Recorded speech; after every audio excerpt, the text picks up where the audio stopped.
loosen this, Elvis. Get you going. All right. You're ready. After you see this, you might wonder about my name, but it's all right over there.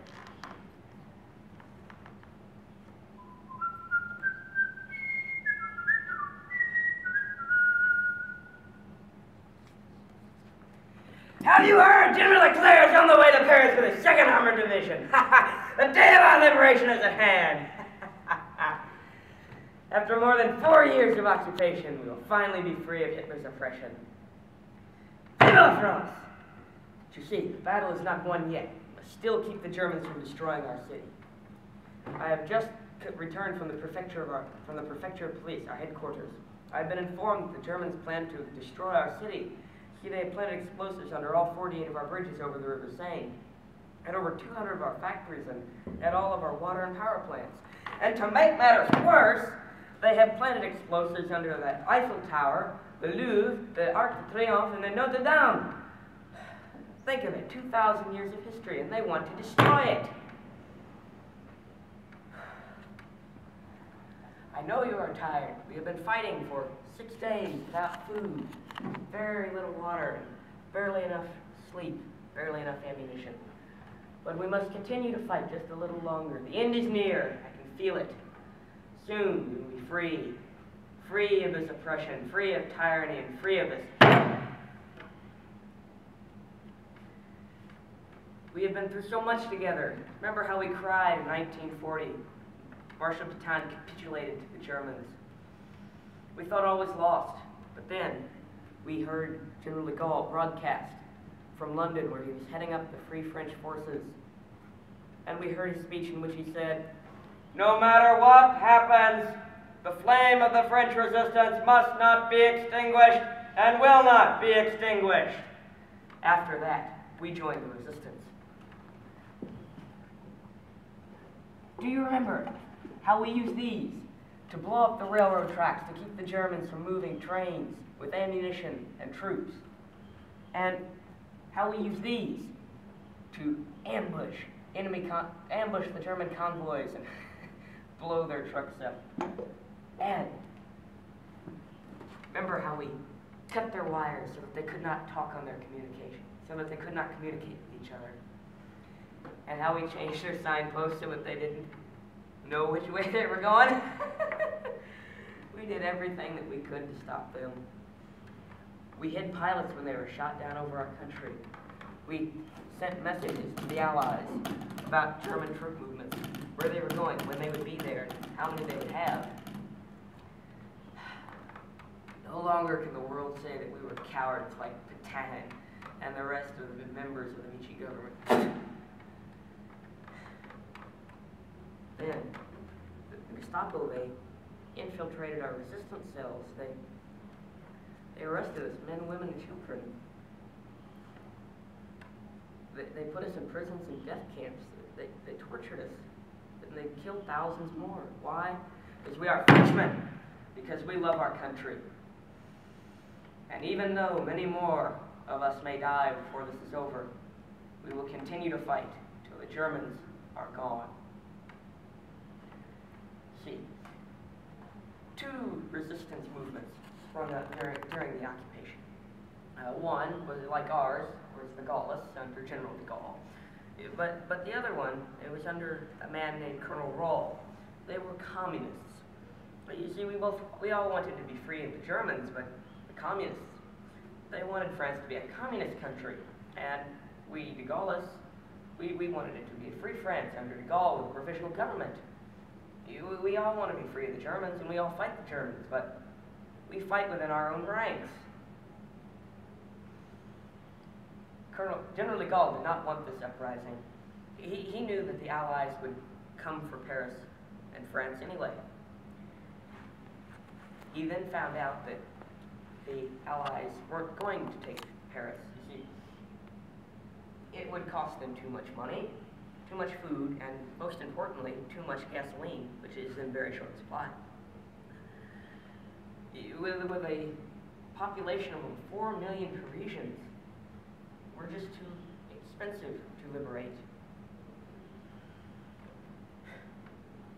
But Colonel Roll did want this uprising. He knew that whoever freed Paris, would ultimately control France. We soon found out of this insurrection. It was planned for later in the evening of August 19th, 1944. But we found out about this. We beat him to the punch. We marched to the prefecture of police, posting posters, talking about the rebellion. More people came to join us, and soon we had amassed a large group of resistance fighters. And in the name of Charles de Gaulle, we take this prefecture and other government buildings for use by the resistance forces. Thus had begun the uprising. Colonel Rolfe, he was riding down the Rue de Rivoli when he heard the shouts of resistance and sporadic gunfire.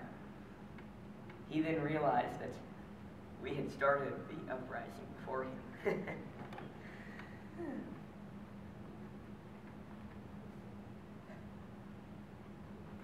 We must get our weapons together. We must go back out and fight the Germans. Here, hold that, don't turn it sideways. Oh, but wait! I must tell you why the Allies are coming. Colonel Rolfe was to send a man to General de Gaulle.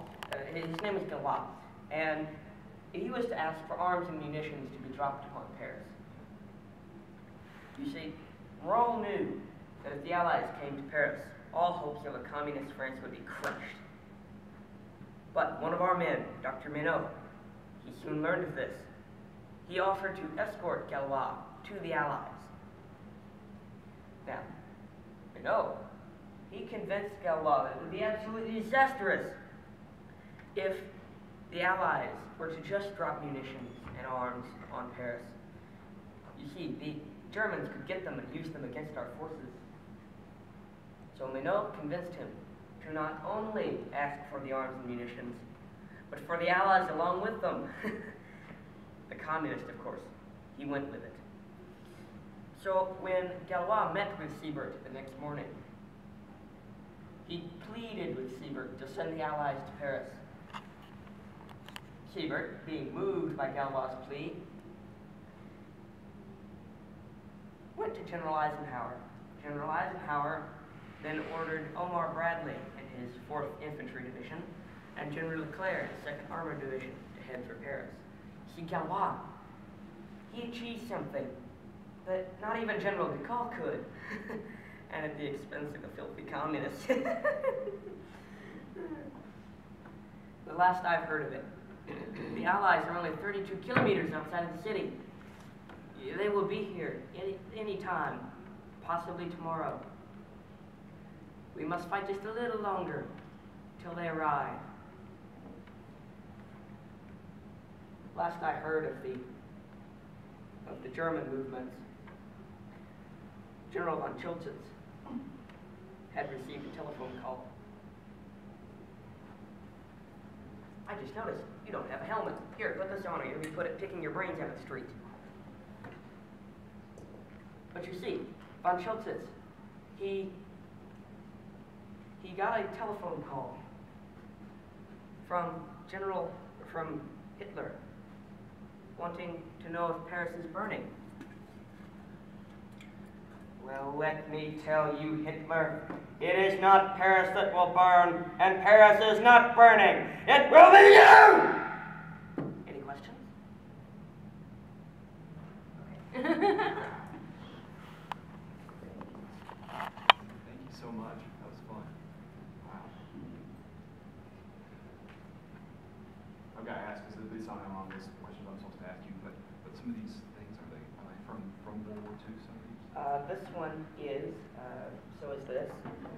This is a French World War II. This is made in the 1930s. It's an Adrian helmet. The symbol here is infantry. Yeah. And these are World War II lineman suppliers. Right, that's World War II, right? No, that's 2 days ago. Of course. All right. That's a lot of energy for 9:30 in the morning. So why'd you pick the topic? Well, I've always kind of had an interest in reenacting. And my dad does World War II. He does an sergeant in the 100th Division. And I kind of wanted to do something. So there were only about 2 things that I could do. One was this, and the other was Hitler Youth. And the black shorts just didn't really appeal to me. So I went with the Resistance. So after doing some research, I have the impression that you see before you now. And the reason I picked it is after a few evolutions of topics, about 5, I was just looking for something that would come naturally to me, and this is what I settled on.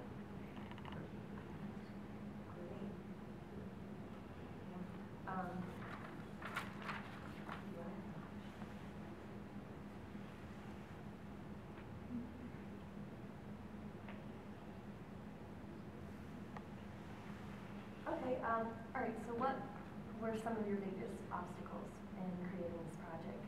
Because you're very detailed and it's got a lot of great stuff. And so, I mean, did you have any obstacles? Well, one that I'm sure everybody faces is definitely writer's block and writing the script. Doing the research was fairly time intensive. The impression that you see here actually took about 3 to 4 years of research to perfect, and it's still being perfected as you speak. One of the biggest obstacles is kind of, I guess, one of them was doing the research into making this map correct.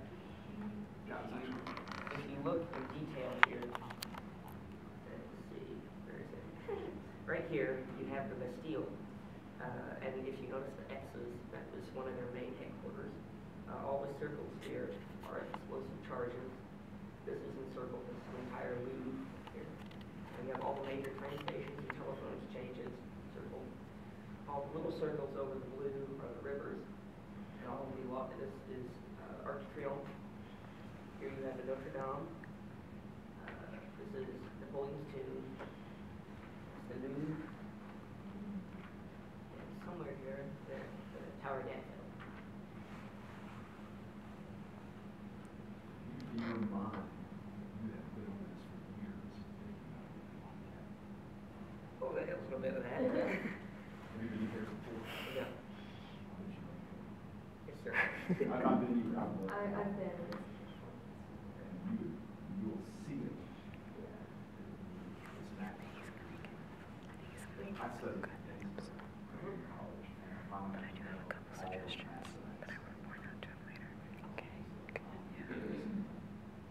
tell me about some of your primary sources. One of my primary sources was actually a secondary source, but it was a book called Is Paris Burning?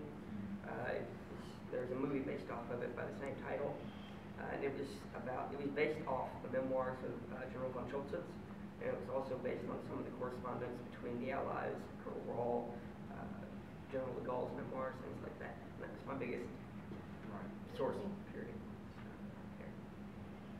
And another one of my secondary sources, a gentleman named Greg Gayot, who's an expert on resistance and French military history.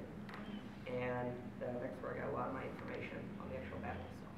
And was this an interview or was this it's kind of both. He owns he owns a private French resistance and French Army museum, which also doubles as his basement. And we had an interview during the tour as well. Oh, wow. What would you say would be the main point you're trying to make? Capsulize The point in a nutshell is that the French resistance ultimately saved Paris from being destroyed, and that the resistance did something that even the highest general could not achieve.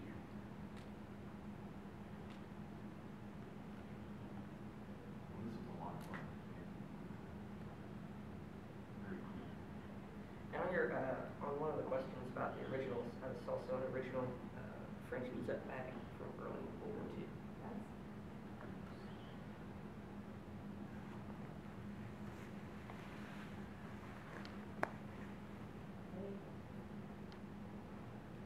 How did you combine original French resistance bag? That's pretty nice.